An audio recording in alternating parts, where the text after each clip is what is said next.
Atam yaxşısı bir mən gedim mikro oynayayım. Harda oynayayım? Bayra.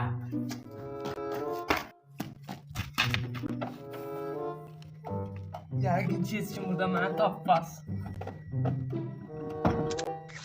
Ha, onu vurmuşam. Gəl mən dirib. Ha, bomba attılar içəri. Ha, super oyun gedir qaqa burada. Bu Sinan hardadır? Mən onu indi axtarıb tapacağam. Ayaqqabıları da burada. Gəlib gizlənib maşında. Düşdü əlimə. Vur. Sinan. Bu ya.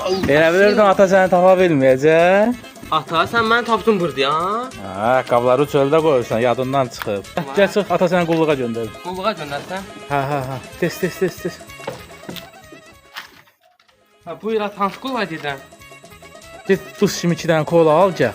Buz kim kola la? Hə, tez. Ay, baş üstə. Gəl pul al. Allah ta, indi 5 dəqiqə girim alım, gəlirəm. Sağ ol. Tez elə, tez. Tez gəlirəm indi. Tez gəlirəm 5 dəqiqə.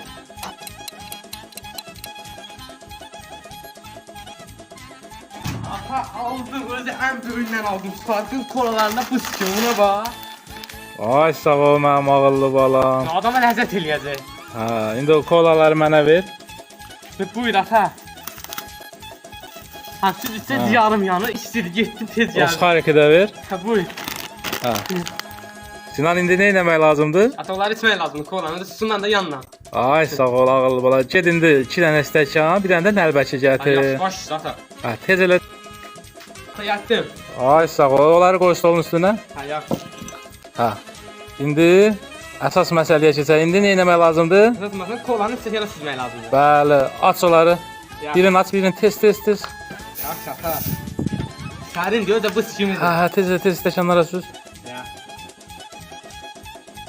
Allah, adama ləzzət edir. O birisini də doldur, tez.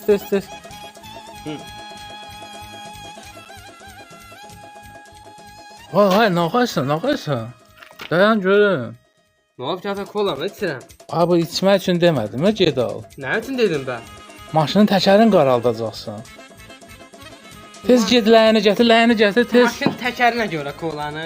Hə. Ha, təkərinə qal. Gənə mən atama allandım. Tez elə, tez. Yox, mən kola içmək istəyirəm. Tez elə, tez. Mən təkəri neyim, nə özüm içmək istəyirəm.